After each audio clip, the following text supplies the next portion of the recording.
Chapter 5. Derek found himself falling, rear end first, through a large, dark chasm. Pictures rushed through his mind of what lay at the end of his fall. He couldn't help the recirculating thoughts that involved lots of large impaling posts or rigid mountainous rocks. His breathing quickened and grew shallower. His heart raced and pounded against his chest while his thoughts settled on his demise and that of Andy. A barrage of memories flooded his mind. He centered in on one. It was last spring. Andy didn't make it over to Derek's loft because both her mother and father had left for town. Andy needed to stay home and look after her siblings.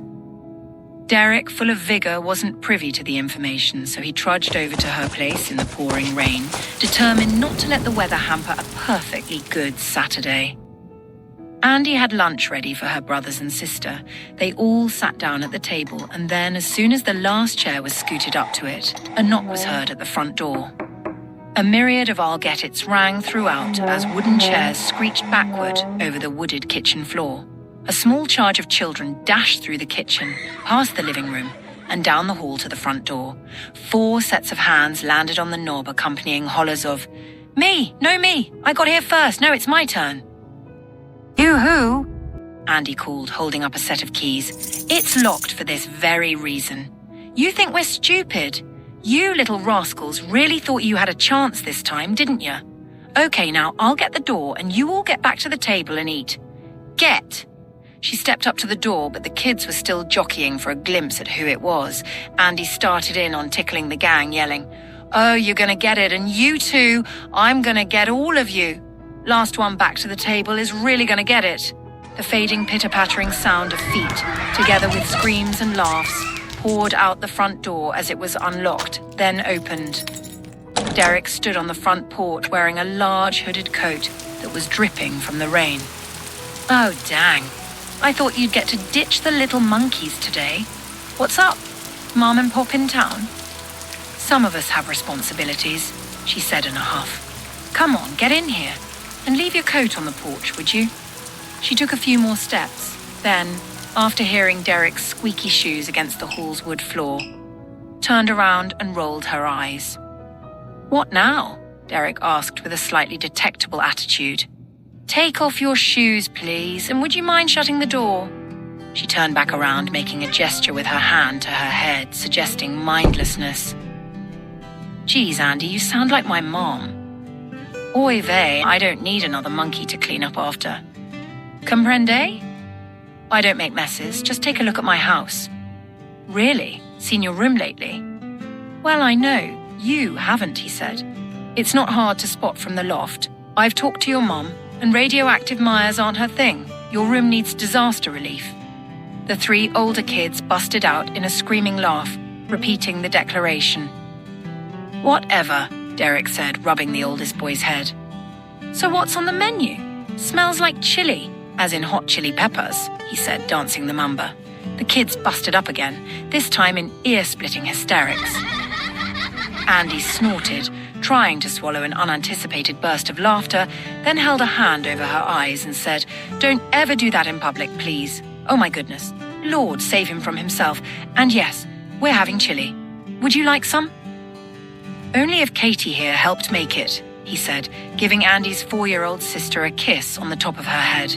2 hands eclipsed a flabbergasted smile across Katie's face as several muffled giggles escaped between her fingers. Starry-eyed declarations of love accompanied the 2 older boys' sniggers and woos. Andy placed a bowl of chili in front of an empty chair and then set a glass of root beer next to it. "Have a seat, lover boy." Derek sat down and winked at Katie. Katie gasped and then gave Andy a quick look with a smile that could turn any bad day right side up.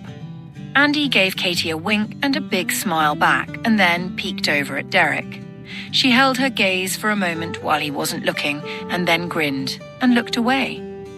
She served herself a bowl of chili and a glass of root beer and then sat across from Derek at the end of the table. Katie watched as Derek chugged his root beer. Then she looked at Andy and asked, "Are you going to marry Derek?" Derek coughed and then sprayed root beer out his nose and mouth, spewing it onto everything directly in front of him within reach.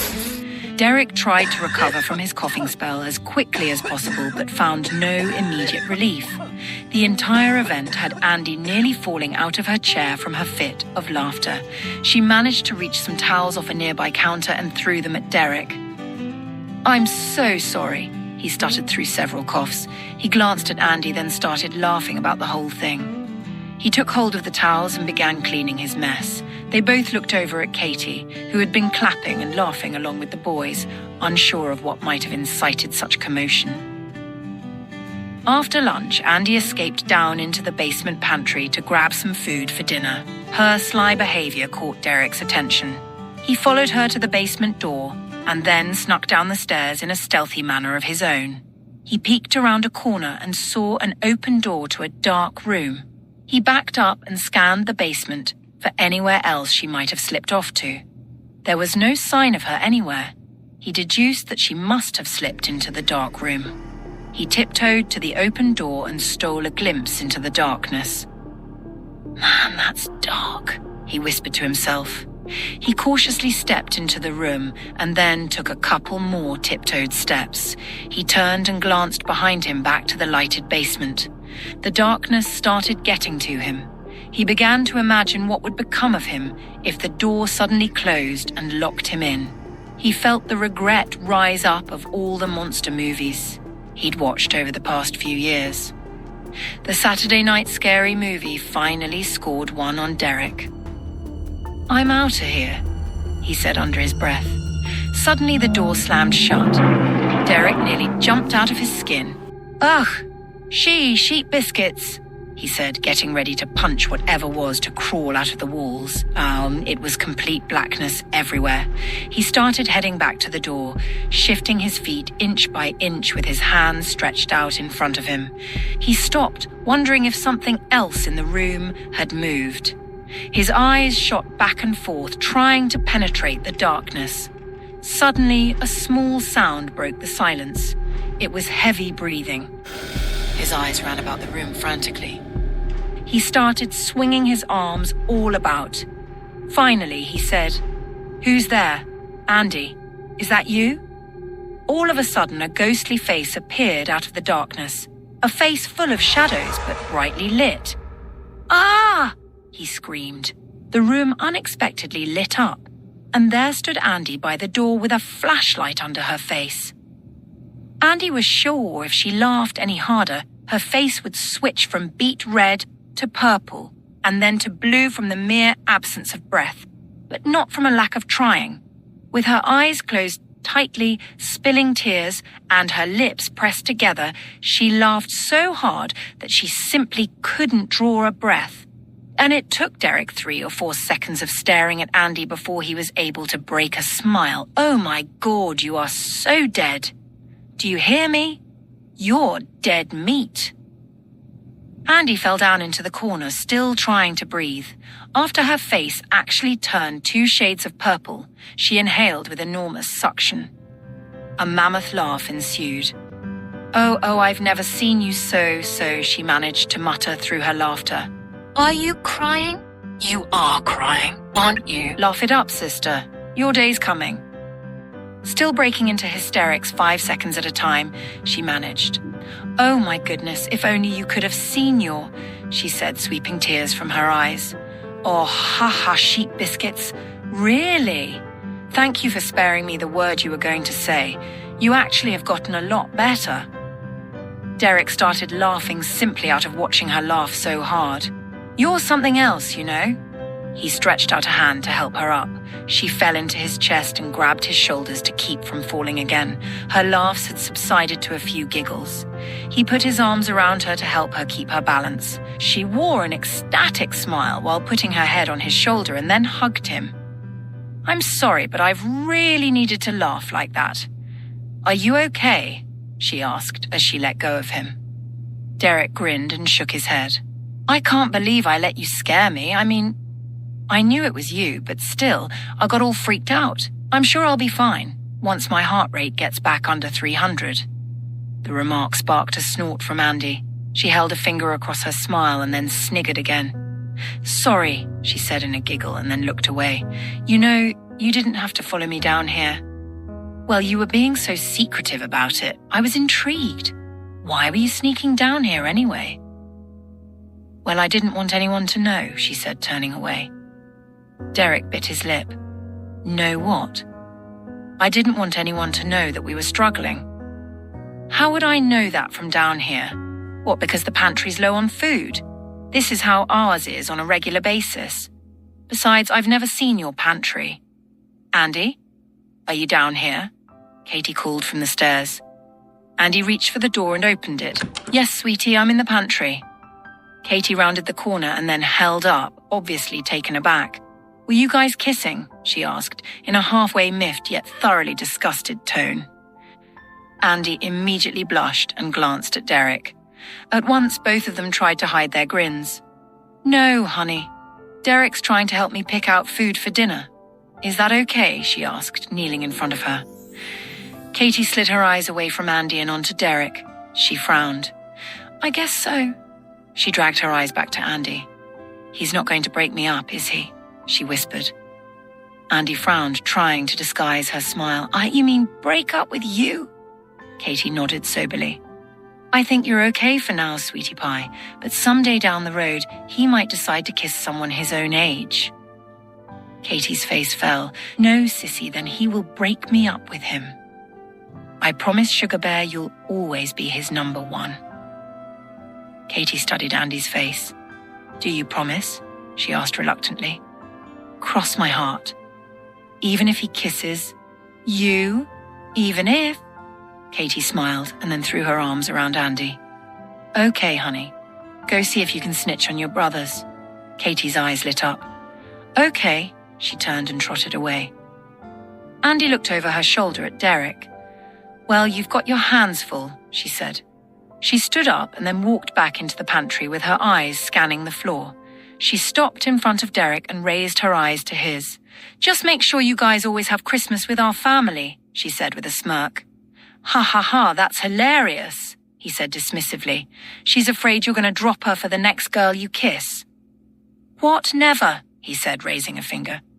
Hey, I'm not the one you've got to prove it to. Derek put his hands on either of Andy's cheeks and kissed her on the top of the head. There, she has nothing to worry about. And you're my witness. Andy, a bit startled, said, Wow, from lover boy to heartbreaker in one night. Maybe it's a good thing you've never really full-on kissed a girl before because that one was kind of lacking. What? I've kissed a girl before, he replied with a squint, trying to hide the fact that she was absolutely correct. It was his conviction that his first romantic kiss would be the perfect kiss in the perfect situation with the perfect person. She shot him a dismissive glare. Hey, I just want you to know that every one of my kisses means something. Even that one. Even that one. So he said as he turned and began taking inventory of the shelves. Andy stared at his profile for a moment and then surrendered half a grin. Yes, back to the pantry. I'm kind of worried because we've never been this low on food, she said, dismissing the last few comments. Well, as far as I can remember, anyway. I think Mum and Dad are in town looking for a job for her. I overheard Mum calling a few places. I'm getting scared, Derek. Whoa, back up. First of all, let's not jump to conclusions. They could be in town for any number of reasons. If they are in town looking for work, I'm sure they'll find it. The Hendersons just packed up and moved a couple of weeks ago, he said confidently. There's a couple positions right there. Where'd they move to? For that matter, where would we move to if not Texas, that is? I mean, this is all I've ever known. I don't want to leave everything. The farm and school and you. You guys have been through rough times before, right? Well, yeah. But Mum's not doing really well. I think they're spending a lot on her medical stuff. Man, Derek, she must be feeling really guilty if all this is on account of her illness. Well, maybe they're just cutting back on food. Everyone does that around here from time to time. I found some mail, Derek, she said, placing one hand on her hip and the other over her eyes in a fretful gesture. It's not good news. Derek stood quietly. It was from the bank. I just quickly scanned it and saw the words 4-month extension and foreclose in February. They don't know I've seen it. Derek remained still. The world's falling apart on us, Derek. I don't know what to do, she said as a tear fell. Look, no matter what happens, you and I are forever friends. Miles may separate us, but we'll always have each other, okay? I'll write you all the time and send you Old Man Cutter's peaches. And you can always come visit for a few days, I'm sure. And you know what? I'm gonna get a car soon. I'll come to you for a few days and it'll be just like old times. I promise. Andy slid a finger under her eye and then enveloped Derek in her arms. Promise nothing will change between us. You won't let anyone forget about me? I promise you, Andy. No matter where you end up, I'll come find you.